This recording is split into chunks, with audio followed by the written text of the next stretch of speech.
Welcome back to the podcast. It's your host, John Scardina. I am so excited for this episode. I met Martin Killion back I technically met him in July, I believe, when he contacted us about the Dynamic Populations course. And we found out who he was a little bit there in Marshall County School District in Alabama. Since then, I would say our strong friendship has really blossomed, not just with myself, but the entire Readiness Lab team. Martin has just been an incredible influence for good at our dynamic population courses. He's been to multiple. We've met with him in his county. We've done all this kind of cool stuff on the scenes, off the scenes kind of stuff. So without any further ado, Martin, welcome to the podcast. Thanks, John. Glad to be here. So I'm going to say this straight up. I need at least 10 idioms again from you. Martin has an idiom for everything. So as we go through each of these topics, as he's talking about his passion of instructing students, he helps the students at the high school level, which is really cool.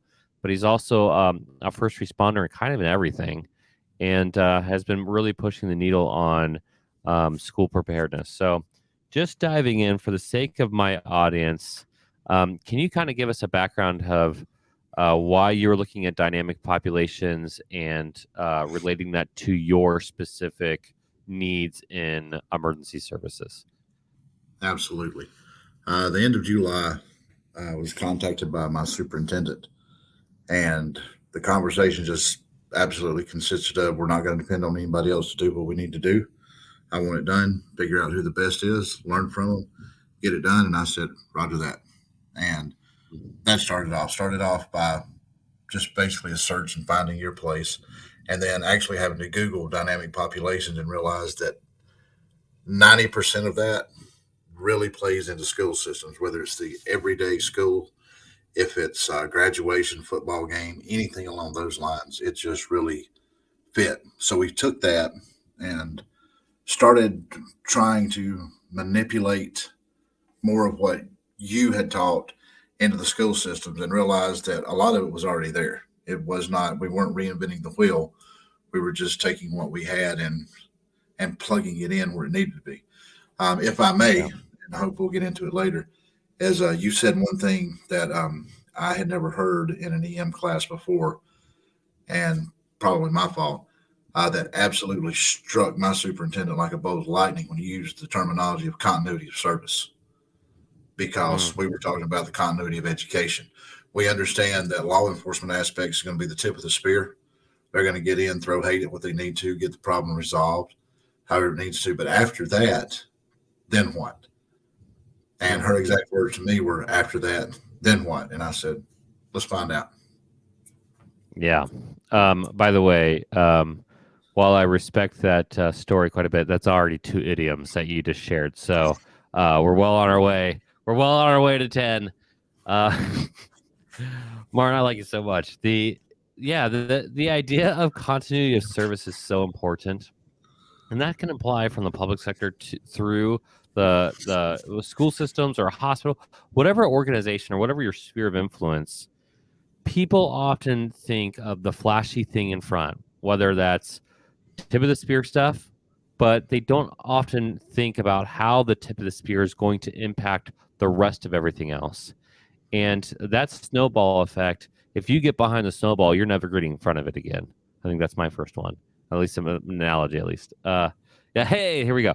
But what's interesting to me is the funny story. I want to get into, and I want to make this a dynamic populations thing, even though schools are dynamic populations, absolutely. So many different people coming in, parents, family relationships, spouses of teachers, where they live, like all of that stuff is really complex. But that being said, we get called out for our price sometime on dynamic populations. We try to do a lot of stuff, so it's kind of expensive. Can you share for our audience the story of when you saw the price and kind of the bet that you did? I just think it's so funny. Can you share that with us? Nothing like getting thrown under the bus. I hope my boss is watching, or maybe not. But I took a look at the price. It was one of those things that I'm sure all of us who do this or some part of this at some point in time have absolutely tested your boss's metal. Mhm. And when she came in here and told me this is what she wanted, I looked for the best and I found it, found your place, found the price. I knew the price was stout. Now, when I Yeah, say price is stout, off the educational side of it, because absolutely. For there's, anybody, we recognize it's yeah. expensive. Yeah. And, and she said, just absolutely handed me a PO and said, go for it. And never asked another question. And once I got to Atlanta and had talked to you a time or two, and you really didn't tell me what to expect or what I needed, thank you. Uh, when when I got to Atlanta and the night before the class had met people like, oh, I don't know, um, Colonel McKinney. Okay, this is a nice enough guy. Pete, and I thought I like Pete this Pete Gaynor, guy. yeah. He seems like a, without knowing that I walked into the room the next day and this was Mr. Pete Gaynor, former director of FEMA, and Colonel McKinney over the Seaburn response for the United States, and Mhm. it was absolutely overwhelming. I She called that night and said, "What do you think?" And I said, "I'm in the wrong place. I promise you." And but it worked. It really worked so well. But that was a story about the price. Real quick, we're going to pause for this week's Disaster Tough endorsements. How do you spell Doberman Emergency Management? EOP, OEP, HVA, HMP, Thyra, TTX, Drone, PDA. Whenever you need an expert, Doberman Emergency Management field experts are there for support. Contact an expert at DobermanEMG.com today. The L3 Harris Extreme 400p radio solves problems and is specifically designed for emergency services. How do we know? We field tested it with medical, urban search and rescue, and collapse and confined structures. This radio is amazingly tough. Check out the L3 Harris Extreme 400p radio at L3Harris.com right now. Instinct Ready kits are awesome, compact, fully loaded, and easy to place around your office, school, campus, warehouse, wherever. I keep a quick pack in my vehicle and one at home. Imagine Instinct Ready fully loaded Stop the Bleed kits in every school and office. Get Instinct Ready kits and training at InstinctReady.com. Okay, let's jump back in. Yeah, I just loved. I remember when you initially told me that you're like, all right, let's see if she's actually gonna back me up on this, and she did, which is to her credit, which is huge. You know, we definitely really addressed the price too much, but I think it's good for even us to call it on our side that we recognize it's expensive, but we wanted the absolute best training with the best people and the best everything, and to be able to do that, if we went through government, most likely they would do it to the the lowest bid, and all that stuff goes away. But we didn't want that. We didn't want to sacrifice any part of what we considered the best training, literally across the industry. This is not just in the United States, across the industry, what it would be, and it made the price hefty. And we are looking at how to do that. But I'm so grateful that you came and that Cindy backed you up on it, because you I came am back too. again. Yeah, you were like most people, because most people who have been in emergency management or even emergency services, they've been through the death by PowerPoint training. That's like super boring, and it's really fun. By the end of day one, there is a look of, oh no, and then by the end of day two, it's pure exhaustion. Like, I'm happy, but I'm like, this is so much to take in. And then the exercise starts. That is 100% by design. And we could make this a 5-day training. Again, I don't want to make this all about that, but make the day shorter. But the whole idea is to, like, when you're in a response, you're tired. So how do we condense in a response that is supposed to be stress activated and push you to your limit? Well, we put you in the room with the best people and actually test your limits, and try to teach you something. So to all that point, you were able to keep up so well with the class, and we started doing stuff with Marshall County, and you brought 3 people with you again for the next round, and it adds so much value. And again, I'm just gonna, yeah, please. I know we're going to get off DyPop here in a second, but just FYI, if you're watching this, listening, or whatever, and you are that guy, and you have to, and yes, I just did that. If you are that guy, and and your bosses have told you, hey, this is what we want, this is what we expect, at some point in time, get your boss, if you have to drag them by the collar, to one of these trainings or a training of some sort, because I assure you, they have no clue as to what you're doing.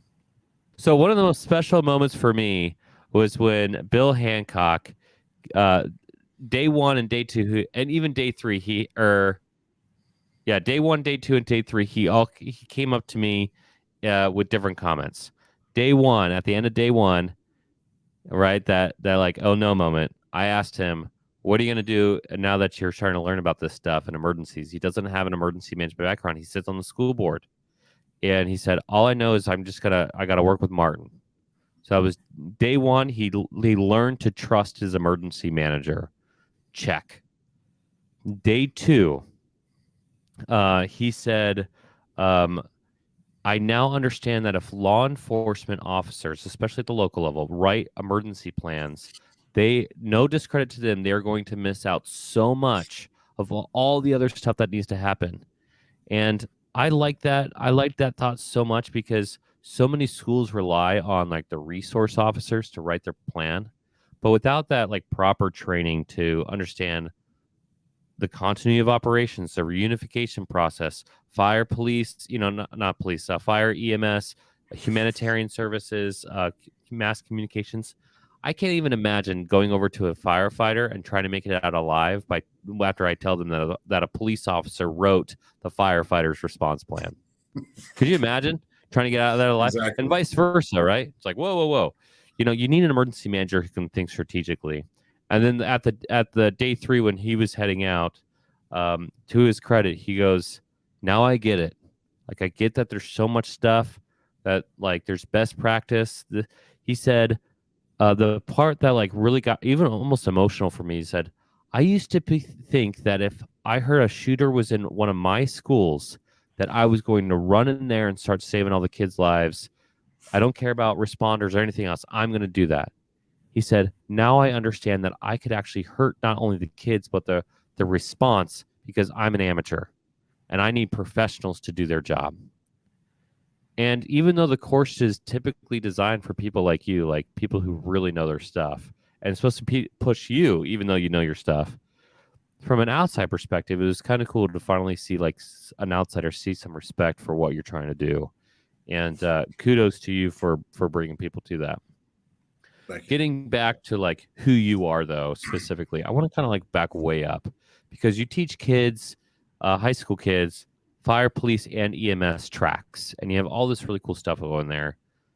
Can you tell us about your specific professional background before you became an educator? Like, what did you actually do in emergency services? I was fortunate. Besides everything, I started out as an emergency medical technician and went from there, and was fortunate enough to start my career. I lived here and drove to Birmingham, just because it was a bigger place. I transferred back here, went to work for a police department, and have had an opportunity to do a lot. I had an old school captain tell me one time, he said, don't say no. So some of the stuff that I've gotten into was outside agencies visiting, needing help or needing a hand with something, and I did. And I've kind of maintained that all the way throughout with law enforcement, even firefighting and EMS. I've already kept my EMS up because I really like the idea of being able to have that knowledge, use it, whatever needed to be done, even if you're in a patrol car. And just everything else, it's just kind of parlayed into something else that has really taken off. And that's all I've done since I graduated high school a long time ago. And it's worked really well. The way I wound up here was Dr. Wigley called and told me that she said, I understand you're the unicorn. And I said, yes, which our terminology around here is a unicorn is somebody's got all three. And I said, yes, ma'am. She said, well, come. She said, come give us a job description. So I was giving her a job description on this is what police do, fire, EMS. And she stopped me about halfway through it and offered me a job. And I will be honest with you, I laughed at her because I said, there's no way that I can handle these high school kids. I said, I'm just not that. And she goes, Nash, I think you're a teacher and you just don't know it. And so it worked out to where I had an opportunity to apply and accepted the position. and that's been 10 years ago. And so it worked out really well. And the good thing about it was the circle around us and things such as that is that most everybody, especially in Marshall County, uh, we go and we assist Albertville Fire on promotion boards. We go and help Guntersville PD and things along those lines with just some things that was real easy because I knew those people to pick up the phone and say, hey, this is what I'm teaching, and we would like to get the kids involved in some aspect of it. And I'll be honest with you, we've not had anybody tell us no yet. It's like, sure, come on. Or they'll actually call us and go, hey, we need hands. And, nothing that we're going to put anybody in any danger in with the students, but just, a force multiplier for traffic. One of the big things is our former EMA director, Anita McBurnett, just a saint of a woman, recently passed away. And when I started this, her office area where she had everything stored, because we know if you are in emergency management, you store stuff from back in the Civil War to where you'll always have it. And it was a mess. It needed to be fixed. And she called one day and said, why don't you bring the kids down here and let's turn them loose on it? So we did. Incorporated that into some of the instruction with the logistics part of it. Lo and behold, is our Swiftwater team got deployed the next weekend. And I had gotten with a couple of my students and their parents, with their parents' permission, and said, hey, what we want to do is let's set up a couple that if the balloon goes up on something like this, we can get them down to EMA. They can start loading trailers. They can start doing the paperwork and this, to where when the team shows up, all they have to do is grab a scan badge and go.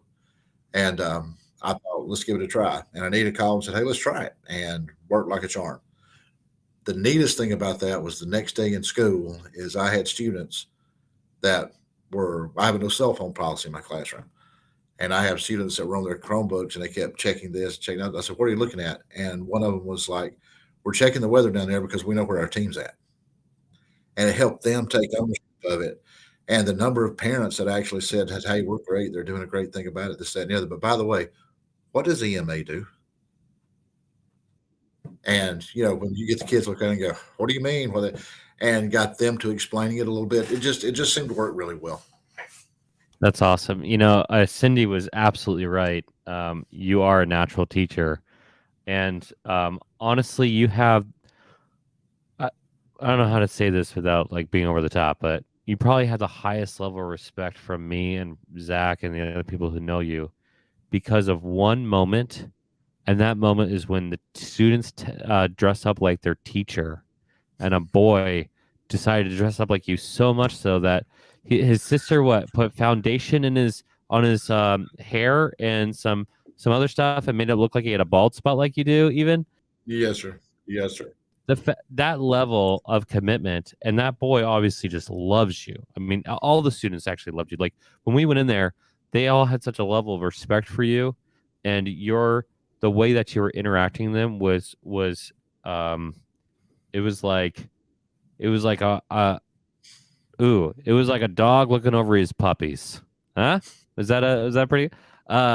It was really special moment to see that and to say, hey, this guy has figured something out. He really, really cares about these kids, and they are going to be exponentially better off because of it, because they're looking at like a, what I would consider a real man, right? Somebody who has high integrity, does things for the right reason, and doesn't say no to good things. And good for you to take that leap into education. Thank you. I want to talk about, specifically educating other people. We have a mantra or a mission rather to educate emergency managers, professionals, and we have a style to do that, to build that camaraderie in a short amount of time. You take students and you're starting to mold them into future professionals, right? Like that's your outlook. Like, what is your approach in that process? And to people who are listening who are working in volunteer groups or with CERT groups or even with children, whatever it may be, what is your perspective of how they can build a strong program? Well, I won't say it's right. It's just what I do. Is one of the first things I did was year one. I tried to hold everything, and I've got, And you couldn't do that with this discipline right here. You have students all day, and you're teaching three different things. And yes, they're all in the field, but you don't teach emergency medicine the same way you teach criminal law and procedure. So I had to find a way to kind of get some help in that. And I run a true simulated workforce. Oreo, one of the students you met, is my second in command. And I figured out a way. I figured out a way to let the students take ownership of what they had. Now, but before we get any blowback from anybody, the student staff, they cannot affect a grade. They cannot manipulate anything that has to do with any type of AHSAAs or anything such as that with the high school associations. However, if you've got a student that's not performing the way they should, anything else such as that, their supervisor can basically come to me with a write-up that says, hey, John and Martin are goofing off in class. We need to separate them in the squads they're in, so forth and so on. And they can do that all the way up to and including a recommendation to be removed from the class that would get sent up the line. And I have found that it's real easy because a lot of times teachers will just literally, I'm going to pull my hair out and I don't know what to say. And a true simulated workforce is when you have it, it's a lot of peer work. You can have a high school senior look at another high school senior and say, hey, man, you need to pull your head out of whatever orifice you've got it stuck in and get squared away. They take it more from them. And the way I do my promotions is I have an advisory council, and they have to send me a letter of intent. Hey, this is who I am, and I want to be a supervisor. And I go, okay. Then I make them create their own design or whatever, and that's what goes on all paperwork. It goes in the envelopes and everything else, to where John Scardina, who sits on my advisory council, comes up and says, hey, the guy who drew the blue triangle is your second in command. This is your medics. This is this. And that way, nobody plays favorites.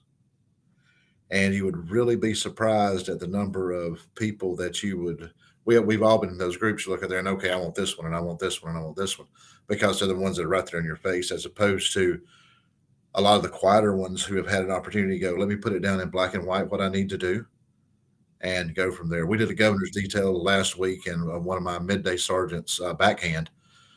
She, yes, sir. The Yeah, she came here to do a groundbreaking for something going on, and my students handled the security part here on the campus for it. And back backhand was, she told me, she goes, look, I want to be a supervisor. And when we finally got to talk, she said, I'm really nervous about meeting new people. And I said, okay. So she's working the detail that day, and I put her at the front door meeting the governor's security team as they came in. And of course, she gave me a really bad look. And about the second one, she's face to face, hand out, web to web. Hi, this is who I am, so forth, so on. Lieutenant Killion's waiting for you. And when she left that day, she got here that morning and she was nervous. And when she left her that day, I said, what do you think? And she said, I had a great day. And I was like, all I needed to hear. You know what's absolutely incredible? As you're talking about that entire system, I have to remind my audience, because it might not be lost on them. You're talking about teenagers. You're talking about high school students who are taking ownership. You are a pretty humble guy, and you always deflect compliments, and I've noticed that.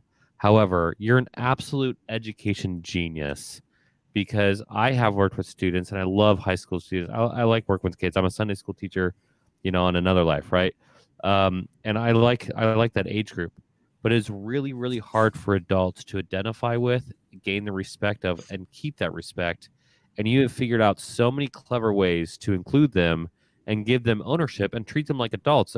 I always say that, like, kids can do so much more and take so much more responsibility than what adults usually give them credit for. Absolutely. And what's fantastic is, you, even in your room, you have an org chart. So with everybody's code names on there. By the way, I have to ask, in 10 years, do you have like a favorite name? Was it Oreo? No, I guess if I had to have a favorite name, was probably be my first one, and that was Hollywood.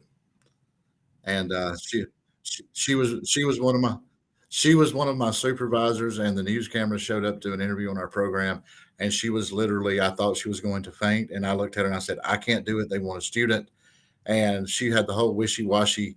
And all of a sudden they turned the light on. And when they turned the light on, you'd have thought she was on the red carpet. Just click, and there it was. And so far, knock on wood, is in 10 years of it, we've never repeated a nickname. And that's hard. I've had brothers and sisters that was waffles and pancakes. So, we try to keep something like that where it kind of keeps it alive. When they get to sign the wall when they leave, is they make sure they put it up there, and you'll see the tours with the eighth graders come through and go, "There's waffles," or "There's pancakes," or whatever. So they really like that. Are you always lieutenant, or do you change your name per year? Do the students choose your name, for example? No, what we do is that my call sign is cobalt, and that has to do with my eye color.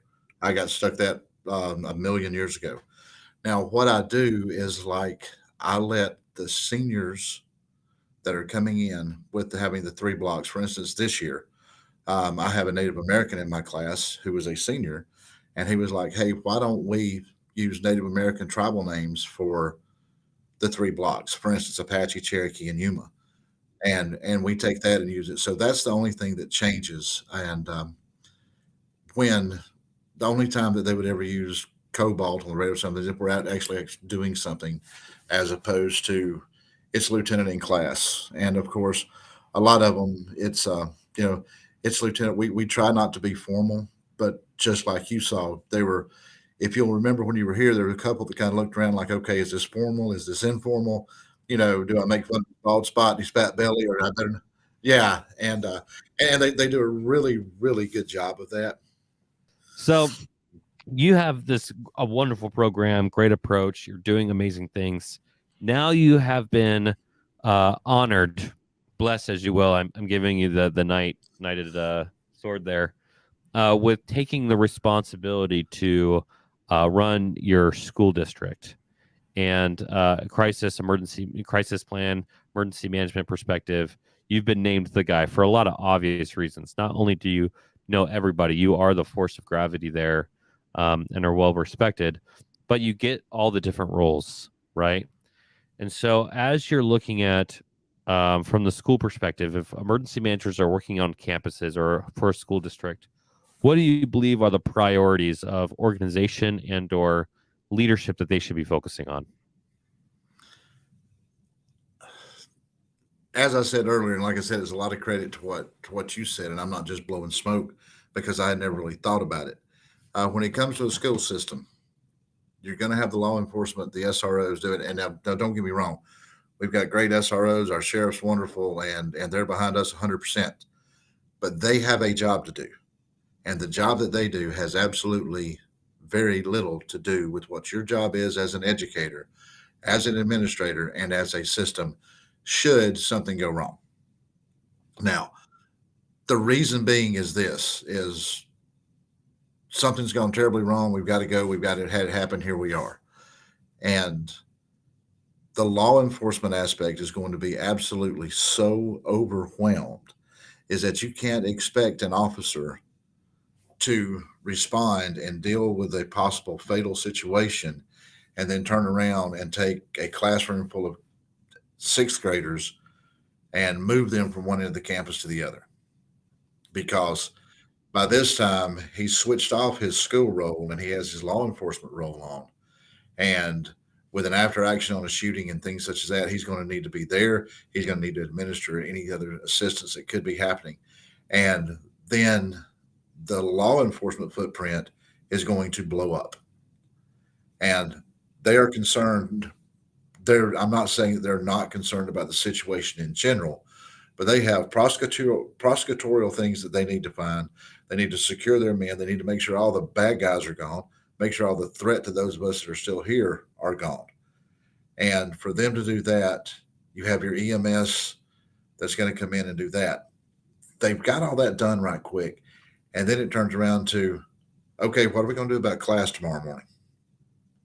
Because you have classrooms full of students. And I think a lot of people may have learned, not to cast light on anybody, but I think a lot of people learning and throwing their hands up and go, we're going to shut school down for 6 months, is not the proper way to handle this stuff.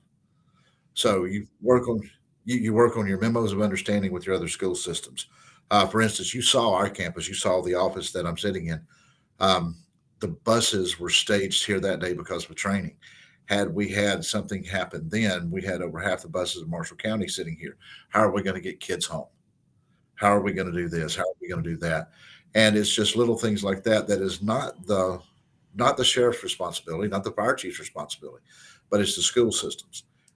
And um, just not blowing my horn, but hats off to teachers, educators, principals, admin, because if you're on the outside looking in, you think, well, great, they work Monday through Friday, 7 to 3, and half summer's off. And until you realize everything that goes into it, and you need to find a specific person or persons, which we built our own instant command team, is because you can't handle. You couldn't imagine. You met several of our principals. We'll use Douglas High School for instance. You have something handled there. Very, very good principal, very strong community. Somebody is going to be, if Mr. Scardina shows up to pick his child up because something has went bad wrong, and we've got where we're going, they expect to see him outside greeting kids, greeting parents. Hey, this is what happened. We're on top of it, so forth. He does not have the time to do everything else that needs to be done. Now, that be the case, we pick up the phone, we call Asbury's principal, we call Brindley's principal or something, said, hey, we've had a problem at Douglas. They're dealing with what they need to on the local level to keep everybody calm. And we got to understand these kids look for certain people. This is what they're looking for. They're looking for him because he's out there every day. So let's bring somebody else in to where we're all under the same system. We've all got the same, the secretary at school A can handle whatever happens at school B. Get all of that put together into a package that we hope and pray we never use. That's exactly right. We tell people in active shooter training, we hope it's the most useless, pointless training they'll ever need. But if they do have to rely on it, they'll be exponentially better off for it. And I think it's just the reality that historically, resource officers or principals, they thought, oh, you can be the PIO, you can be the continuity person, you can be the coordinator. They're a survivor, right? Like, especially the principal, like if they survive, right? Like they're in the mix with everybody else. You need somebody to be able to step outside, to show up on a scene and not have that same emotional, like these are my kids, but these are kids, and be able to get in front of a camera or to get in front of parents or to get in front of whoever, just start that coordination piece. A district-wide, perspective is always best. I can't even tell you how many schools and school districts say, well, each of our schools have their own plan. Great. What's your reunification plan? How often have you told parents about that? When was the last time you talked to parents about anything related to this stuff? And most importantly, from a district perspective, do you even actually know what to do when you show up at somebody else's school? And I think all those points, as soon as you start asking that, what typically happens, this happened 2 weeks ago to me, by the way, is I said that to two superintendents. Immediately, I saw them start taking notes. They wanted to save face in that meeting, but I knew that they, I don't know. And the more we address it, the more we can move towards standards that save and sustain life, honestly. Right. Martin, as we're closing out here, I didn't get as many idioms as you'd like to, so I feel like a dog looking for a ball in the grass right now. But the proper term is that at this point in time, you're lost as a ball in high grass. Oh, ball in high grass! Dang it! But if you don't want to sit down and learn the proper Southern terminology, just whatever butters your biscuit, brother. Just whatever butters your biscuit.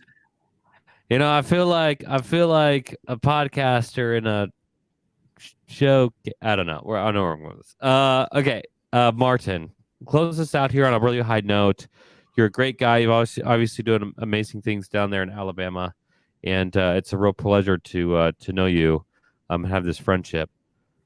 What is your final advice for emergency managers getting into the field, for those high school kids, if they took an EMA job? What is your number one advice of how they can be successful in EMA? All right. When you and I talked yesterday, we ran into an issue trying to record this. So I made the comment of the only thing consistent about emergency management is its inconsistency. All right. If you're getting into this, take you a piece of paper somewhere and make you note, write it, stick it on the refrigerator. Now what? because somebody somewhere is going to look at you and understand that you have this drive, you have this want, you have this know, you may already have part of it, and they're going to look at you and say, now what? And that now what may be a phone call, that now what may be in the hallway, it may be a text message at 3 a.m. Now what? As long as you set yourself up with good people, you never stop learning, and never be afraid not to say no. Sit down and have that conversations with Pete, and Chris, who turned out to be somebody totally different, and understand that set yourself up with people that want you to succeed. I mean, and when it's talked this whole emergency management thing, and I'm not blowing smoke because I'm on your show, but I owe a lot to that man sitting there because of the way he approached stuff. We left Atlanta. We had an actual shooter drill the next morning. We left Atlanta, and I called my cohort at Marshall County EMA Austin, and he was meeting me at the drill. And I talked to him for over an hour and a half between Atlanta and the Alabama state line. I told him, said, I'll give you the rest of it when I get there. I get there, and he goes, what else have you got to give me? And I told him, said, we ain't got time. So set yourself up with that. If you're in the school system, it's like eating an elephant. You have to do it one bite at a time, but start somewhere, because you're going to be that person that they come to. If your system doesn't have one, go ask them, hey, why do we not have one? And what can I do to be a part of it? As an educator, I know we've got way too much stuff on our plates already, but this is going to be the time to where things go terribly wrong. Your students are going to be looking for you. Your admin's going to be looking for you. They're going to be looking to you to help out. And it's just as true today as in anything, is that when things like this come along, you have an opportunity. You can either be part of the solution or part of the problem. And you need to be the solution. My mic is physically attached, so I can't drop it for you, but I am dropping the mic for you in my mind. Lieutenant Cobalt Martin Killion. Well, yes. You say one more thing? Should we teach them the secret handshake? I think we should teach them the secret sign at least. Yes, absolutely. All right, so we've determined that the secret sign that we're about to make very public. If you look at the symbol of emergency management created by the Readiness Lab, it looks like this. 90% of our people are going to have to turn on the video now because we have that. Yeah. But the next level. Yeah. Next level. I think best or nothing. And best could be best for what your budget has. Best could be the best training. Best could be the best books. Best could be, whatever it needs to be. But never, ever, ever, ever, ever settle in emergency management. Our jobs matter. All phases of the disaster life cycle, everything you do before the boom impacts if there's a boom and how long that boom lasts, which impacts everything that happens after the boom. And the more that we look at that before, during, and after boom, stealing from a good friend, Zach Borst, EM Weekly, that matters. And Martin, you've been in all phases of this, from education and training and, oh my gosh, working governance details with students, how amazing of an opportunity that is for them, to being a responder and seeing that stuff and seeing that aftermath. And so what a great honor it is for us to have you on our show and to learn from you. Emergency managers need to learn more about the way you do things, and honestly, the field will be better for it. So thanks again for coming on. Anytime, John. I truly appreciate it.